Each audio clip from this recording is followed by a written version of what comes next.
Wir setzen fort mit dem Beitrag von Grossmann. Ich darf Sie kurz vorstellen. Sie ist Professor of History an der Cooper Union und ist Associate at the Remark Center of European Studies an der New York University. Sie hat sich in ihren Arbeiten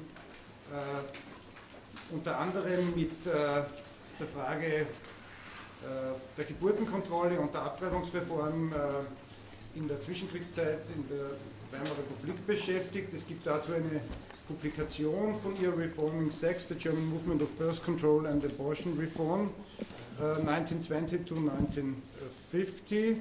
Eine weitere Publikation, die ich erwähnen möchte, ist eine Arbeit über die Stellung der Frauen in der Weimarer Republik und im NS-Staat, When Biology Became Destiny, Women in Weimar and Nazi Germany, ist Mitherausgeberin, wenn ich das richtig im Kopf habe, von Crimes of War, Guilt and Denial in the 20th Century und beschäftigt sich nun schon seit einiger Zeit mit dem Verhältnis von deutschen Alliierten und TPs, jüdischen TPs in Nachkriegsdeutschland. Das heißt, wir gehen mit unseren Beiträgen jetzt von der NS-Zeit in die Nachkriegszeit über, bleiben aber bei der Frage der Einstellungen und der Situation der Opfer. Ihr Beitrag, den sie heute präsentieren wird, wird in nächster Zeit als Buch erscheinen, Princeton University Press unter dem Titel Victims, Victors and Survivors, Germans, Allies and the Jews in Occupied Germany from 1945 to 1949. Ja, ich darf Sie bitten, mit Ihrem Beitrag zu beginnen. Ja, wir sozusagen überspringen jetzt also den Holocaust selber und gehen von der Pre-War in die Post-War-Zeit. Und ja, ich werde noch mal ganz kurz, also, achso, ich habe schon, nicht, oder? Ja. I'm wired already. Also ganz kurz nur mal auf Deutsch noch mal einleiten und dann auf Englisch den Vortrag halten, weil ich hoffe, dass es dann schneller geht. Und dann können wir eine Diskussion auch auf Deutsch oder Englisch, wie man gerade will. Ja, und ich will heute erstmal darüber diskutieren, über sozusagen die Fragen, die mich in meiner Forschung zu diesem Thema Jews, Allies and Germans in Occupied Germany, mich sozusagen am meisten überrascht und auch irgendwie ja, gestört haben. Und also, wie ich schon in dem Abstrakt gesagt habe, also 1933, als die Nationalsozialisten zur Macht kamen, gab es in Deutschland ungefähr 500.000 Juden. 1946, 1947 gab es wieder auf dem Gebiet von Deutschland circa ungefähr, mehr oder weniger, niemand weiß es genau, 250.000 Juden. Also sozusagen ein Jahr nachdem das Regime, das Deutschland judenrein gemacht hat, machen wollte, gestürzt worden ist. Die meisten dieser Juden waren in der amerikanischen Zone und davon waren nur ungefähr, auch mehr oder weniger, 15.000 deutsche Juden. Von denen waren ungefähr die Hälfte in Berlin, also sehr wenig deutsche Juden. Die große Mehrheit waren, das wissen Sie, waren osteuropäische jüdische DPs, Displaced Persons, von denen wiederum, von diesen Überlebenden wiederum, nur eine Minderheit, eine kleine Minderheit sogar, Überlebenden der Konzentrations-, Vernichtungs- und auch Arbeitslager der Nazis waren. Das ist, glaube ich, erstmal diese Tatsache alleine hat mich irgendwie überrascht, obwohl, wenn man darüber nachdenkt, ist es eigentlich nicht erstaunlich, dass die meisten Überlebenden Nicht-Überlebenden von den Lagern waren. Unter diesen war die größte Gruppe bei weitem, aber die am wenigsten untersuchte Gruppe waren ungefähr, mehr oder weniger, 200.000 DPs, die aus der Sowjetunion, wo sie unter sehr schwierigen, aber dennoch Umständen überlebt haben, dann nach Polen repatriiert worden sind und dann wiederum vom polnischen Nachkriegsantisemitismus geflohen sind. Dazu kommt auch noch, und auch dies wird immer wieder erwähnt, aber ist eine ziemlich erstaunliche Tatsache und sehr wichtig für die Geschichte, die ich geschrieben habe, war das besetzte Deutschland. 1946 und 1947 war der Ort wieder im Gegensatz, ganz im Gegenteil, nicht judenrein, sondern hatte eine jüdische Geburtenrate, die damals von den damaligen Beobachtern zählte als higher than that of any other population in the world. Also das sind sozusagen die Rahmensfakten, die für meine Arbeit ganz wichtig sind. Okay, now we switch to English and we move along. In this short talk, I want to highlight how huge, multifarious, confusing, that's why it took me so long, and in many ways still quite under-researched, the story of these Jewish survivors is. I want to try to insist on the importance of telling complex, entangled histories and of recuperating memories that have truly been lost of the highly diverse population that came to constitute the Sherit HaPleta, the surviving remnant of European Jewry, East European Jewry predominantly, gathered as DPs in occupied Germany and also Italy and Austria, although my focus in my research is the American zone in Germany, where, again, the largest group of DPs gathered. And my talk flags research questions that have been neglected both in the historiography and in public memory. That is to say, the impact of the Soviet experience, and here we hopefully make a little bit of a connection with David Bankir's talk, the impact of the Soviet Soviet experience on definitions and memories of being a survivor, and secondly, the many encounters among Jews and Germans, as well as with occupiers, international aid workers, both Jewish and non, and other DPs who, after all, were the majority of DPs in Germany, the non-Jews. And these are interactions that were as daily and as commonplace as they were extraordinarily complicated. Simultaneously, as I said, loaded with symbolic meaning and part of everyday life. Alltag. These encounters and confrontations between Jews and Germans living at the time on the same territory, occupied territory, raise questions that I think are at the center of this conference in honor of Simon Wiesenthal. The pursuit of justice and restitution, the possibilities for revenge and also for coexistence, the post-war behavior of perpetrators, their compatriots in Germany, and of Jews, and finally, the multiple possible meanings of the Holocaust as they were seen at the time. Throughout this liminal period of occupation from 1945 to 1949, defeated Germans and surviving Jews lived, as is often remarked, in different worlds on the same terrain, divided by memory and experience. But even as they claimed to live in entirely separate, antagonistic worlds, those Germans and Jews always, and this is important, regulated and observed by their occupiers, in my case, mostly the Americans, also interacted constantly, continually, in terms of the contests over memories, definitions, and calibrations of victimization, over entitlement to victim status, and the material as well as moral consequences of that designation of victim status. And they also interacted in uneasy, sometimes cordial, often cordial actually, and always pragmatic ways.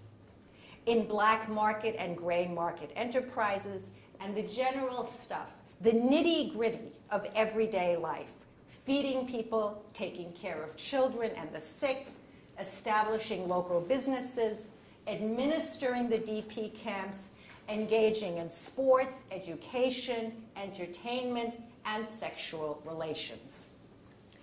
DPs insisted that, quote, my world was divided into two parts, those who had lived outside the camp and those who lived inside, outside the DP camp.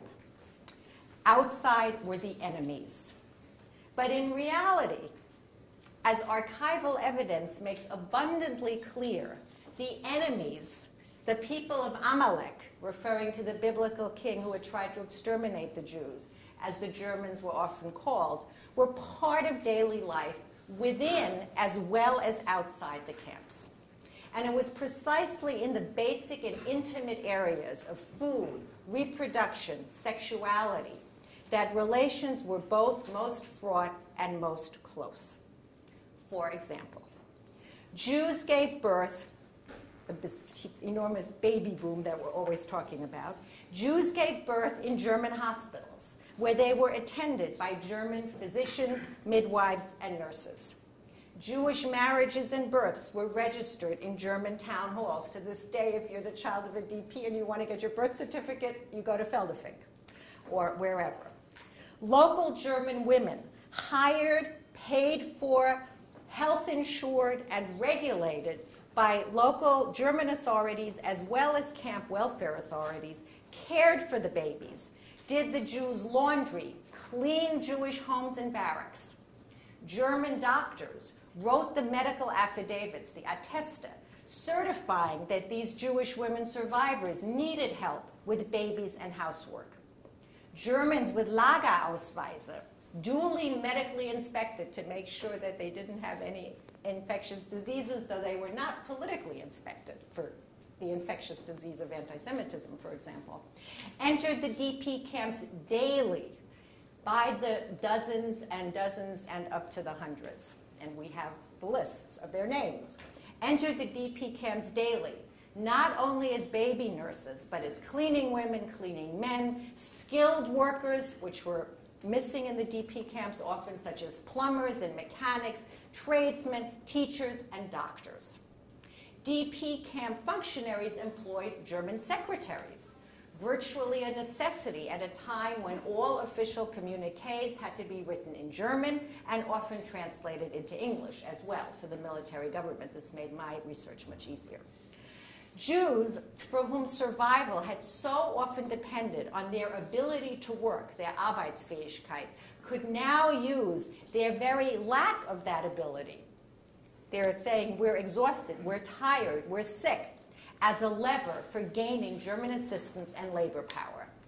DPs demanded that Germans be hired to help them perform their daily chores and meet the incessant demands by camp administrators, military government, and UNRWA, the United Nations Relief and Rehabilitation Administration, for levels of hygiene and cleanliness set unrealistically high for a refugee population housed in overcrowded and temporary quarters. Jewish survivors were of the opinion that this was a kind of restitution. They said, as relief workers often quoted, we have worked so much for the Germans, it is about time the Germans worked for us. If you want us to be so clean and tidy, the message seemed to be, send us some Germans, the generally acknowledged cleanliness mavens, to clean up after us. The head of the tailor shop, for example, in Feldafing, the very important large DP camp near Munich, coolly informed the Sanitätsamt of the DP camp, that since his workshop had been deemed too messy and he was constantly getting these warnings that if he didn't clean up, he would be brought before the court of honor, the Ehrengericht in the camp, he had engaged a German woman. Sie soll sauber halten. A German Pflegerin or Bedienerin was one of the odd privileges of survivor status in post-war Germany. Furthermore, on this topic of encounters, Jews and Germans met constantly in village cafes, bars, cheap dance halls run by Jewish DPs, sometimes on the soccer field and at boxing matches, and of course in the thriving bazaars of the black market, whether it was the Hermannplatz in Berlin, in the Möllstrasse in Munich, and I'm sure, again, I haven't worked on Austria, you have your own examples here. The thriving Jewish language press, which published over 100 books, just books, not to mention the amount of journals, just in this short period, relied on the equipment, facility, and skills of German printers. Over 20%, probably as many as a quarter of Jewish DPs eventually lived outside of DP camps in German cities and villages with Germans as their neighbors. Over 500 of younger DPs attended German universities, especially but not only in technical fields like medicine, dentistry, or engineering. At least in Bavaria, where I did most of my archival research, their tuition was paid for by Bavarian and German state restitution funds. German farmers sold their cows and their agricultural equipment to Jewish DPs preparing for Aliyah to Palestine on kibbutzim and hachshara. About 20% of the hachshara, these agricultural training camps, had German managers, farmhands, and very importantly for these young people preparing to go to Palestine, agricultural instructors whom they needed. Of course, and let me be clear, I'm focusing on the encounters here because this has been so underplayed. Of course, there were many violent confrontations as well, some of them murderous between Germans and Jews, especially also between Jewish DPs defined as criminals and black marketeers and German police who were frustrated by their lack of ability to pursue these so-called criminals into the extraterritorial DP camps. The point, however, is that so many of these encounters, both those that were hateful and those that were cooperative, of which there were many, have been for the most part shelved and forgotten by both Germans and Jews, deemed insignificant and discomforting, fitting into neither collective narrative. We have only partial and fragmented information, much of it absent from the written secondary history. If we read archival files, memoirs, even as problematic as they are, oral histories carefully, against the grain of received memory, we can tease out a fairly good sense of these relationships. We have many, many sources on DPs, as with any administered group subject to large bureaucracies such as armies and relief organizations. DP life was methodically, voluminously documented. Nonetheless, for both scholars and survivors, these transitional years have generally been bracketed and overshadowed by the preceding tragic drama of war and Holocaust and the subsequent establishment of new communities and the State of Israel. Since the mid-1990s, this has changed somewhat. There has been a proliferation of publications, conferences, films, exhibits on Jewish DPs, pushed in large part by the efforts of the baby boom second generation. That despite the truly overwhelming amount of source material, historical, sociological, visual, literary, substantial and ever-growing secondary literature, we are just beginning to think about the social rather than the political history of Jewish DPs, and to examine seriously how and where they had actually lived through the war. Statistical evidence, despite or perhaps because of the vast amount of lists, charts, index, surveys, and studies that were done at the time, is wildly, wildly inaccurate, reflecting the chaos of the time, as well as the deliberate intent, or interest at least, of both authorities and DPs to fudge numbers for the most advantageous allocation of resources. Statistics depend very much on who is counting whom, where and when and for what purpose. For example, if you're talking about Jewish DPs, just even in the American zones, sometimes you get numbers of 140,000, sometimes you get numbers of 300,000. It's wild. Given of DPs as a population, the record has been mostly constructed out of reports by those who managed them, and there were many who managed them, the Joint, UNRWA, the military government, rather than the substantial documentation that was created by the DPs themselves. And the stories they themselves tell of trade and gray black marketeering, of bickering, of idleness, as well as of resourceful wheeling and dealing, and of their multiple encounters of all sorts with Germans, do not correspond either to a dominant contemporary view of DPs as human debris, mainly concerned, as the joint workers often put it, with, quote, how many joint packages and cigarettes are we entitled to? Nor do they correspond to a present-day valorization of survivors. In my own work, I have focused especially on gendered experiences of the body, sexuality, reproduction. I've looked particularly at the role of these German nannies and domestics who worked for Jews and cared for the babies born in such great numbers, helping young Jewish mothers who were very young, newly married, very often to men whom they barely knew and had very little, perhaps, in common with, and who were desperately, desperately alone, bereft of the mothers, the sisters, the aunts, who would have traditionally helped them take care of their babies. And in that peculiar, overdetermined situation, we find a strange dance of distance and intimacy between, Jewish mothers and the Germans who helped them with their babies. One could say the same about this sort of strange dance of distance and intimacy of the even harder, although not impossible, to document sexual relationships between Jewish men and German women, and it was predominantly between Jewish men and German women.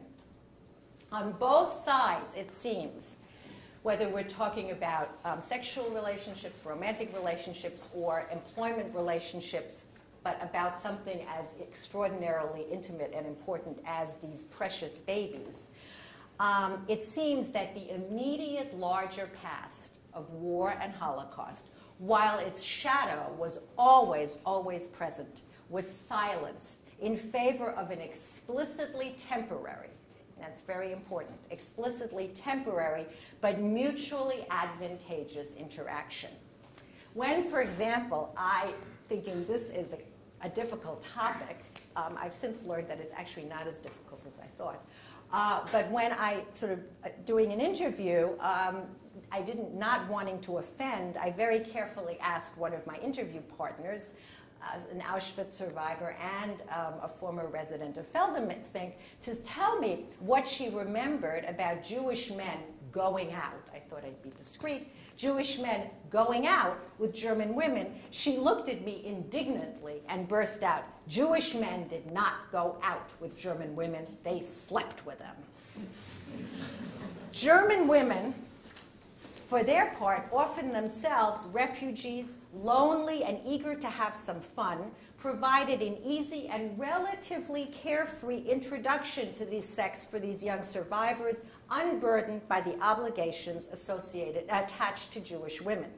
Another one of my interview partners, 17 years old, survivor of the Vilna Ghetto, forced labor, Auschwitz, Stutthof, recalled of his time in Schlachtensee DP camp in Berlin.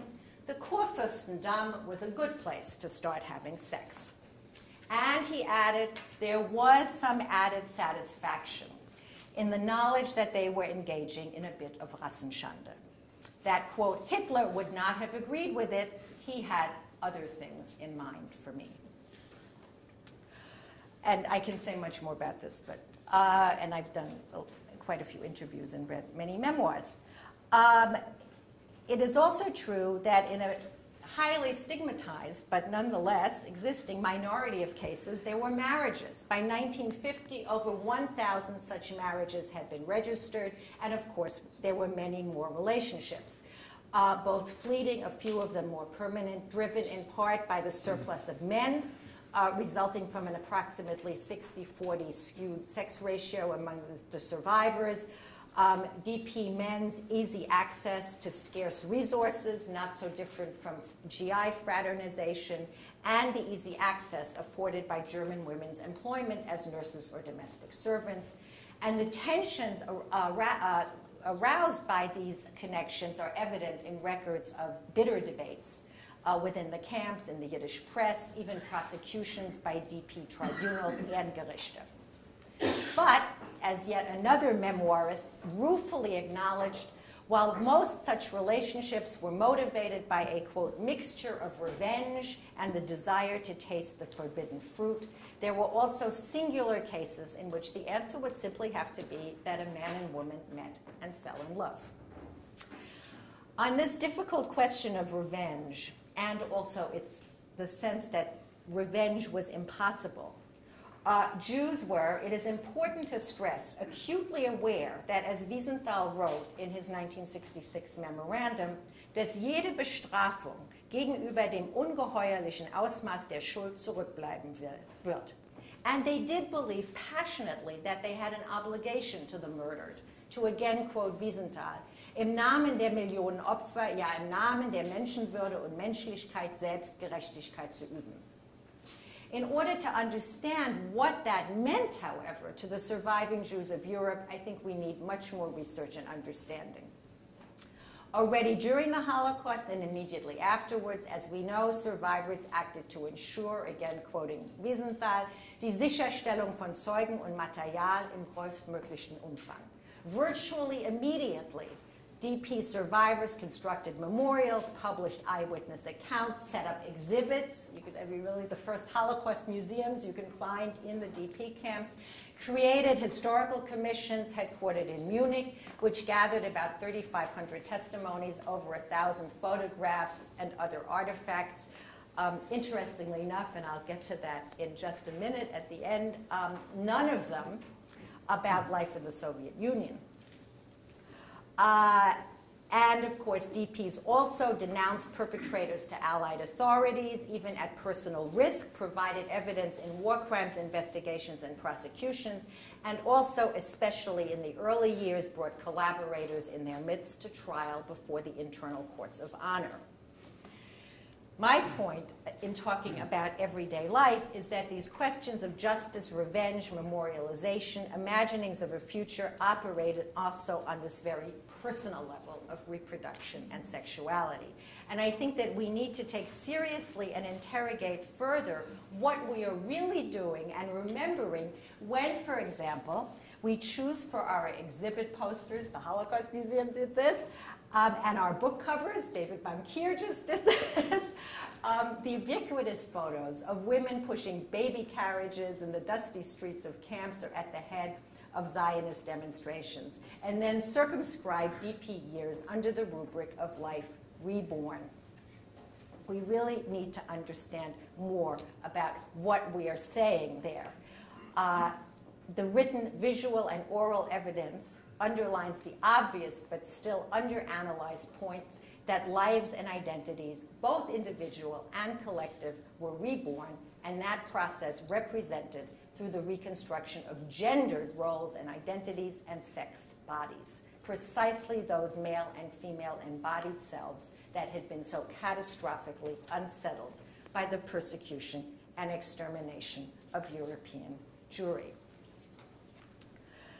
And now there's a great deal more that I could say about this question of encounters, but in the interest of time, I would just say that this Leben aufs Neu, this sort of novel proto-nation of the Sherit HaPleta, should develop on German territory, surrounded by and in interaction with defeated and occupied Germans, was seen by the survivors themselves not only, as we always say, a great irony, right, a cruel joke played by history, but somehow for those years as also just and appropriate. But the other important point that I want to flag quickly is that when we do talk about this Sherit HaPleta, this surviving remnant, we are talking about such an extraordinarily diverse group of people. They spoke different languages, they came from different nations, they subscribed to different political beliefs and levels of religious observance, and certainly among the Zionists there were, bitter disagreements, as we know, and had endured quite different experiences during the war. Most remarkably for me, and this has become my obsession because I cannot find anyone who is really doing research on this, and it makes me crazy because I don't speak Russian and I haven't done this research.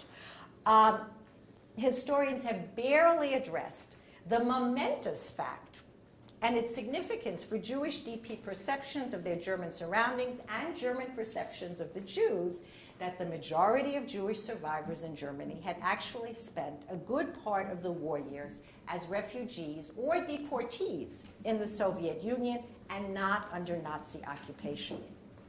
Starting in late 1945, most Jewish DPs, 175,000 to 200,000, who knows, were infiltrees from Poland who had returned to their hometowns, and that's what they were called, after liberation, hoping generally in vain to retrieve loved ones or properties.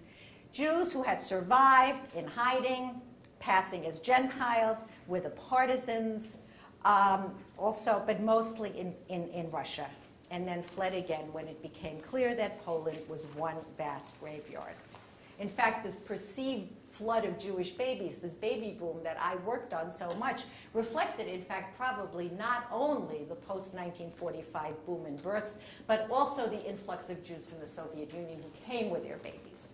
And we have all kinds of stories about people who said that their babies had been born into DP camps, but really they'd been born in the Soviet Union, but they didn't want to admit to that. So it is yet another irony, if we want to use that word, but maybe also a kind of justice, of DP history, that Stalinist Russia, which, as we know, had its own set of issues about its own Jewish Russian population, proved to be a crucial, if extremely difficult, haven for East European Jews. Some had fled the advancing Wehrmacht into Russia and Western Ukraine in 1939 and had then been pushed further into the interior as forced labor. Then, after the German invasion prompted their release, there was a rush south to the Central Asian republics. Others had been deported as capitalists from parts of then Poland occupied by the Soviets as a result of the Nazi-Soviet pact, and then also evacuated further into the Soviet interior. Statistics, again, are vague and problematic. Jewish sources, I'm talking about the joint and also it's American Jewish Research, has estimated, for example, that in 1942, the JDC, the Joint, was supporting somewhere between 500 to 600,000 refugee Jews in remote communities in Siberia and Central Asia. Who were these people? What happened to them? I don't know. Most agree that somewhere around 200,000 returned to Poland. During the war, Jewish aid groups credited the Soviet Union with having, quote, not only admitted those refugees, but sought to help them by providing them with food and sending many of them as workers to the interior of the country.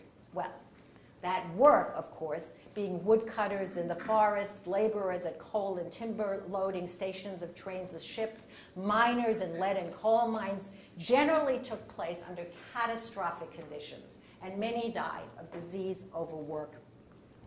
But it also provided the main chance for East European Jewish survival.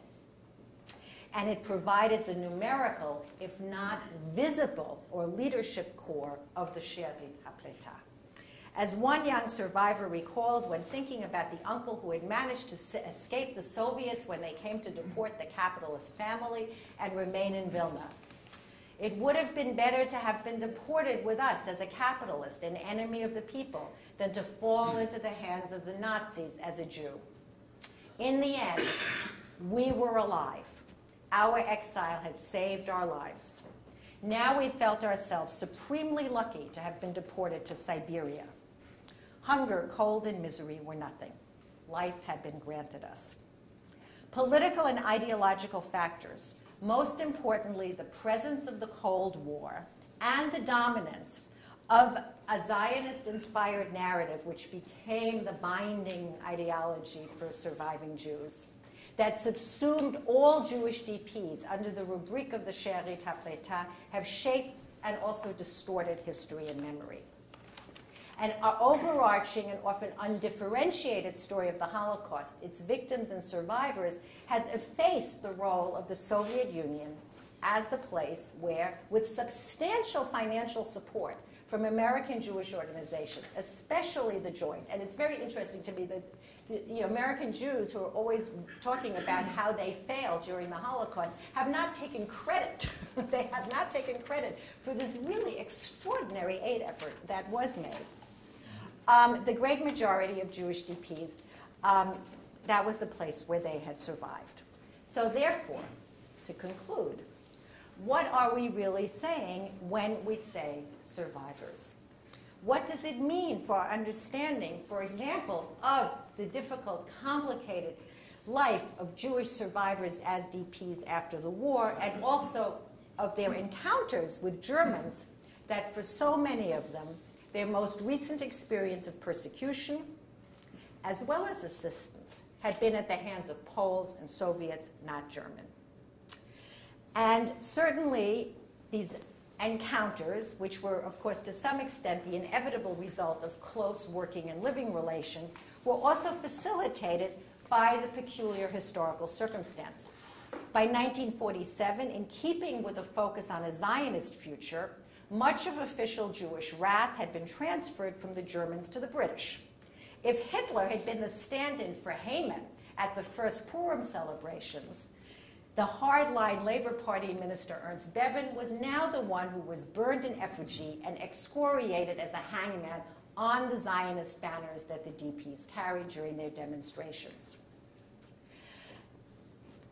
Many of the infiltrees had more or less recent memories of mistreatment by Poles and Soviets. When considering the center of DP life around Munich, there was also the peculiar fact, I don't know how this played out in Austria, that they insisted on their regional rather than German identity. They emphasized, as Minister President Hergner did in an address to the January 1946 DP Congress, that the evil brought upon the world by Germany had been perpetrated by Preußen. And certainly for Germans, the fact that within a year of war's end, Jewish DP camps were crowded with infiltrees from newly communist Poland and could therefore be labeled as victims of communism and Polish anti-Semitism rather than Nazism, only made them even less likely than they already were to accept responsibility for the plight of the survivors.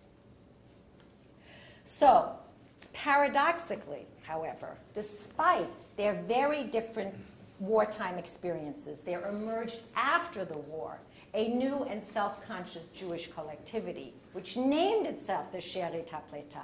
They identified publicly as survivors of Nazi extermination plans, even if, as was the case for many of them, they had escaped because they had landed either by choice or by force in the Soviet Union. They committed to Zionism and Jewish identity, even if they were not religious and did not go to Palestine or Israel or left again after having gone. In many ways, this collective was only invented, not in the crucible of the Holocaust, but later in the transitional, protected, and highly ideologized life of the DP camps. That this remnant of Jews gathered and constituted itself, surrounded by, among, and exchanged with the Germans who had tried to exterminate them, and after having survived, in many cases, in Stalinist Russia, is the counterintuitive historical fact that we are only beginning to address. Thank you.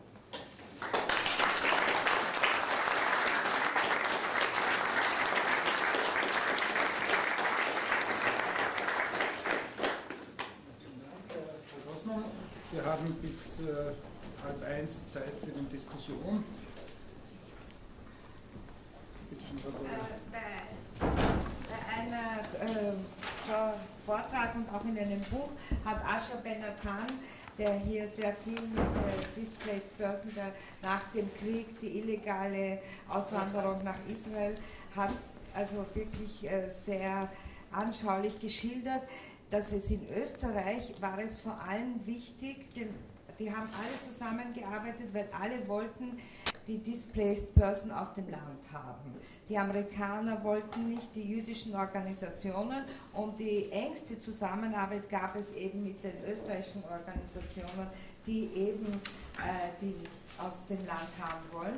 Und mein Vater war im Rotsche-Spital, der zweite Mann, Dr. Winter, weiß nicht, ob Sie kennen, aber er hat, ich weiß auch aus vielen Erzählungen und teilweise, das kann ich mich noch erinnern, er hat in der amerikanischen Zone gearbeitet und wir haben im 2. Bezirk gewohnt. Und bei jedem Auto, das stehen geblieben ist, war immer ein Schock und meine Eltern haben hinuntergeschaut, ob jetzt irgendjemand kommt, ihn abholen, weil er in der amerikanischen Zone arbeitet und in der Russland. Also ich kann mich auch erinnern, dass in den DP-Lagers, also ich als Flüchtlingskind, habe meine Kindheit in den DP-Lagers verbracht und dort wurde sehr viel auch zionistisch, also es war sehr viel weit die Kultusgemeinden, auch wahrscheinlich, weil viele aus Russland, die Wiener, die haben sich ja um die DPs kaum gekümmert. Es war ja eher die waren so, das sind die Polen, das sind die Ostjuden, die wollen wir alle nicht haben. Also erst viel später, und da war Simon Wiesenthal sehr aktiv, gab es sozusagen eine zionistische Revolution in der Kultusgemeinde. Also das wollte ich jetzt sagen. Das Schöne, wenn man dieses Thema macht, ist, dass die Geschichten kommen immer. Ja. Ich kann direkt daran anschließen. Das wäre keine Frage, sondern nur eine Bemerkung. Simon Wiesenthal hat sich hochgearbeitet in eine Funktion unter den Flüchtlingen, die er ausgeführt hat, ich glaube, bis 1959. Und er hat dann sein gesamtes Archiv nach Jerusalem gebracht. Also er hat eigentlich alles gesammelt aus den Lagern. Und das Archiv, das im Yad Vashem in Jerusalem liegt, das besteht eigentlich aus den Archiven der Lager. Und es ist unheimlich interessant, der DP-Lager in Österreich. Und es ist unheimlich interessant, nicht gerade wegen den persönlichen Kontakts mit der Bevölkerung, sondern eben gerade wegen der Fähigkeit, so schnell ein Community-Leben wieder aufzubauen. Also das Aufregendste, was da vielleicht enthalten sind viele Gerichtsverfahren. Ein Flüchtling streitet sich mit dem anderen, du hast eine schlechte Sache über mich gesagt, und die gehen dann zu einem Verleumdungsprozess. Es gibt da Protokolle, es gibt Zeugen, es gibt Richter, die sind alle handschriftlich auf Jiddisch geschrieben und sie sind da alle enthalten. Das ist eine unheimlich interessante Erfahrung zu machen, wie schnell die Leute sind gerade aus den Lagern gekommen und schon haben sie wieder an die liberale Gerichtsverfahren geglaubt und Wiesenthal selber natürlich eben auch. Sein ganzes Leben war eigentlich darauf beruht, Gerechtigkeit durch das liberale Justizverfahren zu erzielen. Also nur aufmerksam zu machen über diese Akten, die es da gibt. Ich würde dazu nur sagen, dass was mir wichtig ist, dass wenn wir, und das tun wir mittlerweile sehr oft, genau darüber reden, wie erstaunlich und bemerkenswert es ist, dass sich also so ein reiches, vielfältiges und auch sehr streitbares kommunales Leben, also innerhalb den DP-Lagern entwickelt hat. Das aber, dieses lebhafte Leben, zumindest also jetzt in den DP-Lagern in der amerikanischen Zone in Deutschland, wirklich nur möglich war, weil eben auch so viele Deutsche daran mitgearbeitet haben, nicht weil sie den Juden, also jetzt nicht weil sie den Juden helfen wollten, sondern weil das war einfach die Arbeit, die gemacht werden musste, zu der sie zum Teil auch gezwungen oder also gepusht worden sind von den Amerikanern. Dort haben sie auch einen Lebensunterhalt gekriegt. Und das ist also das ist das Bild, das wir nicht kriegen. Wir sehen, was auf den Bildern ist. Wir sehen also die jüdischen DPs innerhalb den DP-Camps. Aber was mir auch wichtig ist, wie ich gesagt habe, ist zu sehen, was nicht in dem Bild ist. Aber das ist alles richtig, also das ist alles sehr, sehr wichtig, was von den Leuten selber kam. Aber es ist auch interessant zu sehen, wie das auch nach außen wirkte. Ja. The comment you made earlier about the fact that so many of the Jews who came to Germany after the war had been in the Soviet Union, that's just as a remark, then I have a question, reminds me of the story that was being told in 1941 in particular, that two buses meet as they're crossing a bridge across the separation between the Soviet and German occupation zones in Poland. And they're both full of Jews. One is heading to German-occupied areas and one to the Soviet-occupied areas, and the people in both buses go, "You're crazy." Right. So they were looking for some shelter. Right. But this has to do with the larger question. You, of course, say that so many of the Jews who came to Germany came through Poland. There were, of course, a couple of 100,000 Jews who stayed in Poland and remained there for quite a while. And there were, of course, many other Jewish communities which behaved in various ways. So you had Jewish communities such as in Romania and Bulgaria, which left en masse. Jewish communities in Hungary who stayed. And then you have communities such as in France and Italy, which are made not by the original members of those communities, but by people who come from the East. And so I'm curious whether you've looked at the dynamic of those communities, especially considering the fact that the one you're talking about, of course, lasted only a few years, and most of the people left, and only between 20 and 30,000 remained. So is there any sort of comparative way that you can look at that? Well, there is a comparative way you can look at it, though in my own specific research, I don't do it. I don't do that work.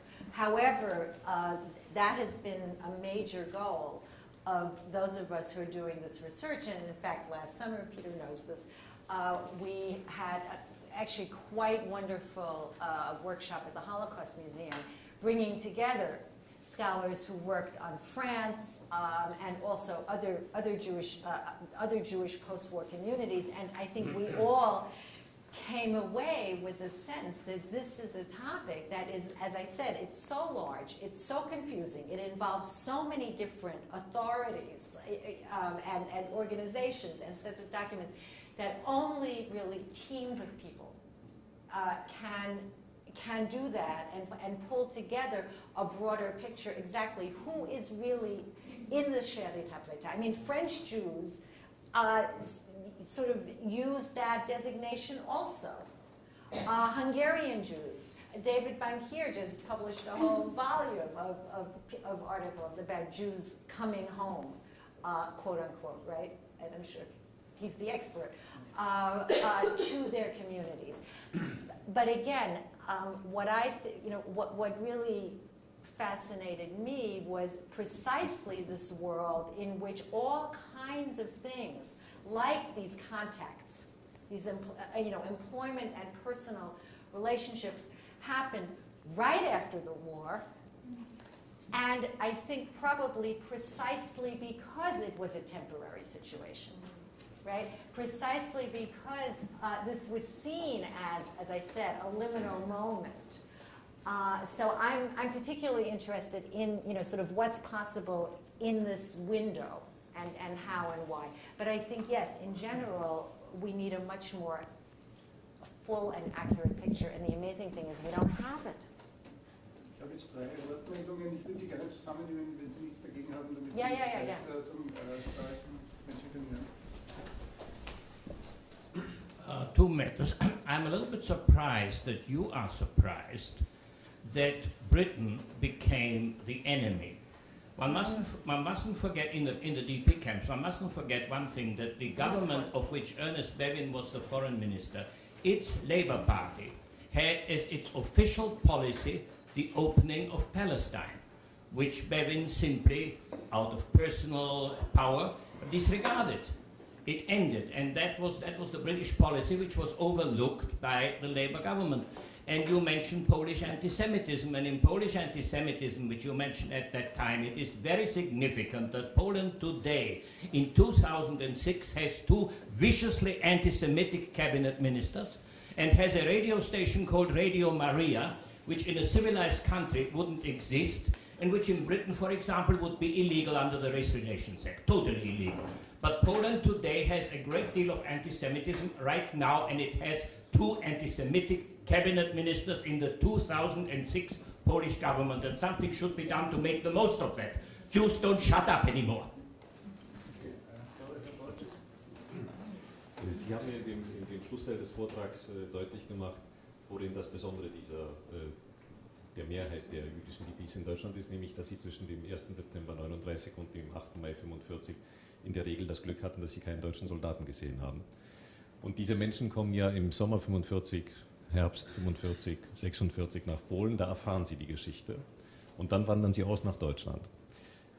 Ist es überhaupt möglich zu erfahren, mit welchen Bildern von Deutschland sie dorthin kommen? Wie sich diese Bilder durch den Alltag, den Sie hier beschrieben haben, verändern? Oder gehört das eher zu den Bildern, die wir überhaupt nicht mehr zusammenbekommen? Okay, ganz kurz.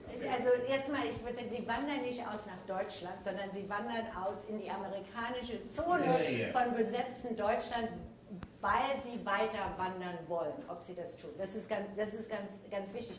Und dann, ja, also die Bilder sind dann nicht in der Sowjetunion, wo Sie relativ wenig wissen, aber in dem Moment, wo Sie nach Polen kommen, dann ist es klar, nicht nur, was in Polen derzeitig passiert, aber die ganze Geschichte und was aus ihren Familien geworden ist und was aus, also das wird klar und es ist da schon in diesem Moment in Polen, dass sich diese Kollektivität, also diese Schere, dass die sich schon anfängt zu gründen und also von daher kommen sie schon nach Deutschland mit Wissen. Discrepancies in numbers of Jews living after the displaced persons camp interest me. And I wonder if you've tried to correlate the Jewish displaced persons receiving support with the Meldezettel or registration figures where religion is given. You mean,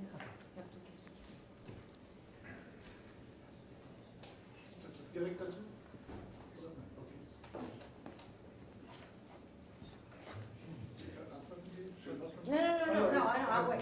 I just have a short question. In your research, did you come across much of a presence of Hungarian Jews in the DP camps, and whether you have any figures about that?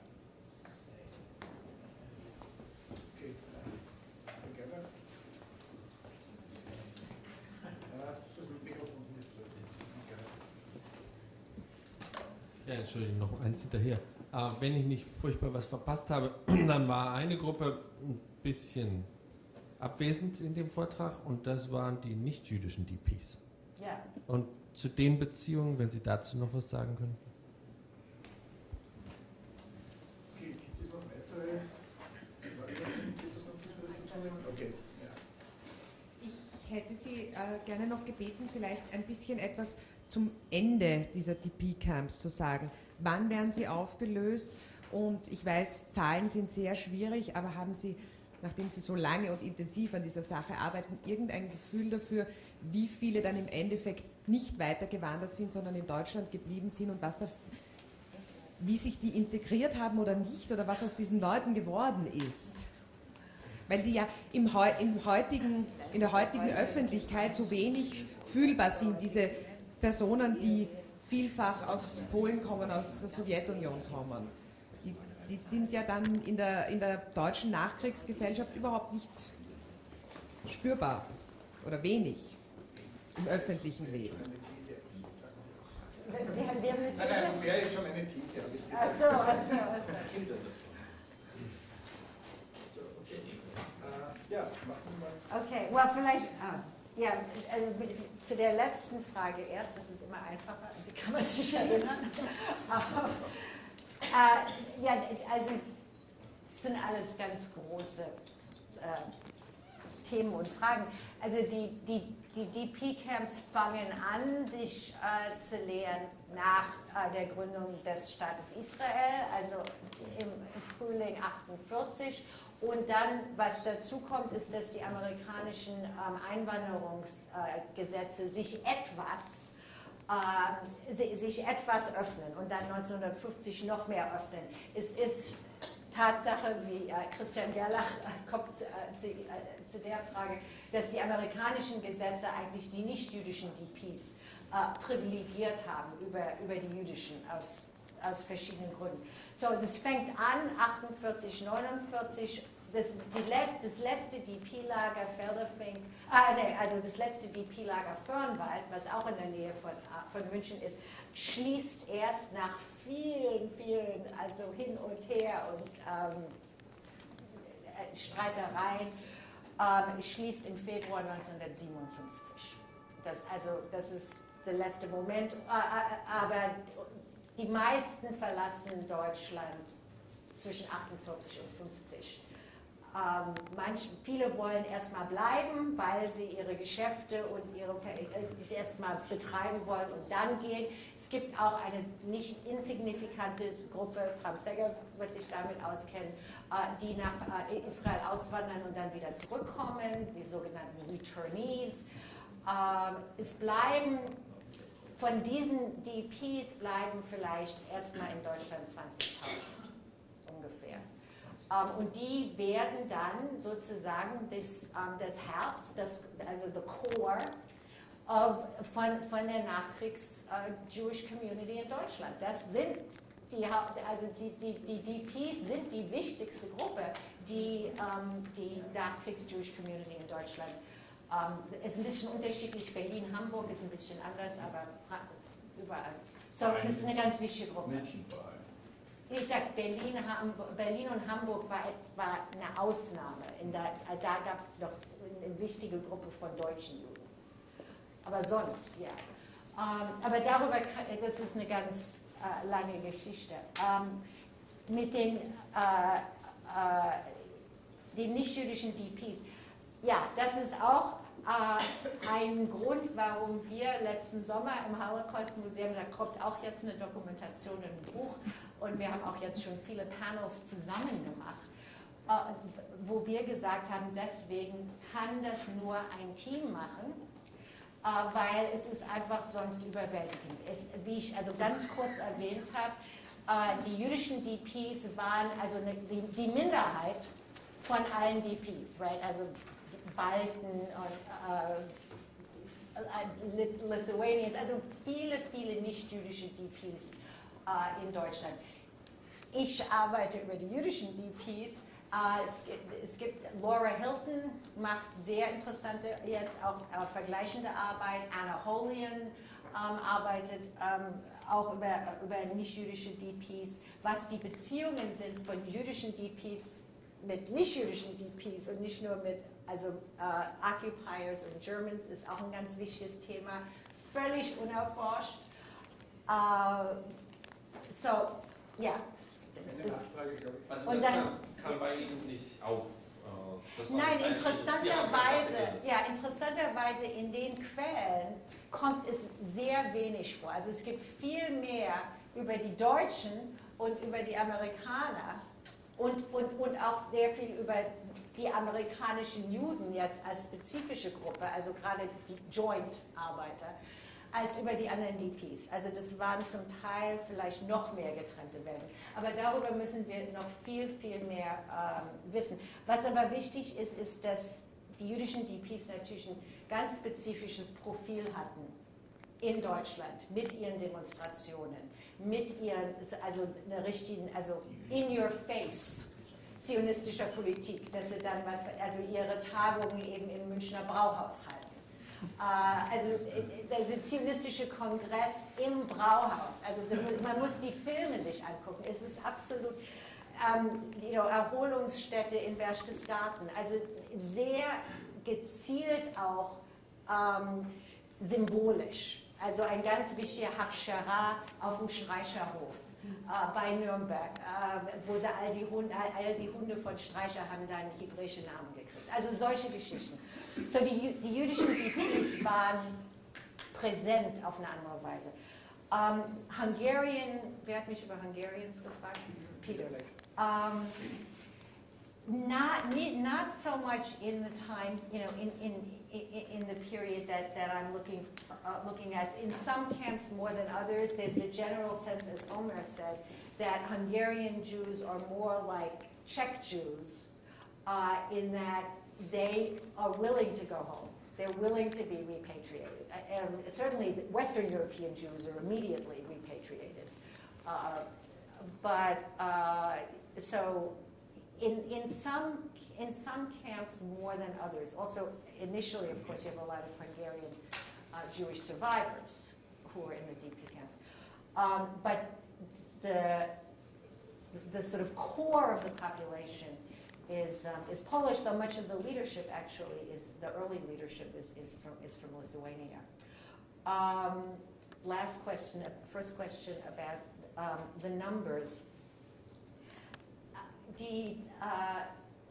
Also die DPs waren zum größten Teil nicht in den deutschen Registries gemeldet, außer das, und das war wie gesagt eine nicht unwichtige Zahl, die dann in den deutschen Städten sich registriert haben.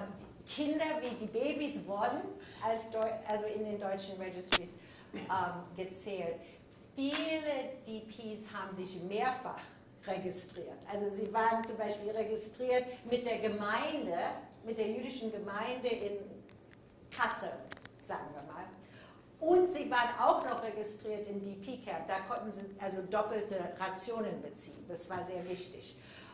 Und das ist auch ein Grund, warum diese Zahlen völlig unklar sind. Weil Leute, sie haben sich in einem Lager angemeldet, dann haben sie gehört, vielleicht lebt also irgendwo in Polen noch also eine Tante oder eine Großtante, dann sind sie verschwunden, sind nach Polen, kamen wieder zurück, haben sich woanders angemeldet, haben sich in demselben Lager wieder angemeldet. Also ein völliger Chaos. Und wenn man mit die UNRWA-Akten, also es gibt diese DP-Index-Cards, die kann man zählen. Also UNRWA hat diese Cards. Und die Joint zählt, wem sie Rationen geben, right? Aber die sagen auch selber, es ist unmöglich, wirklich zu wissen. Und das ärgert sie sehr, weil es wird dauernd gezählt. Es wird dauernd gezählt. Die Kalorien werden gezählt, die Menschen werden gezählt, das Gewicht wird gezählt, aber es ist sehr unklar. Gut. Vielen Dank, Herr Tina Grossmann. Wir haben jetzt eine Mittagspause bis 14:30 Uhr und setzen dann mit dem Beitrag von Isabel Heinemann vor, wechseln das Thema, bleiben zwar bei der Nachkriegsgesellschaft, aber sprechen dann über eine ganz andere Gruppe. Ja, ich wünsche gute Erholung am Mittag, Mahlzeit und bis 14:30 Uhr.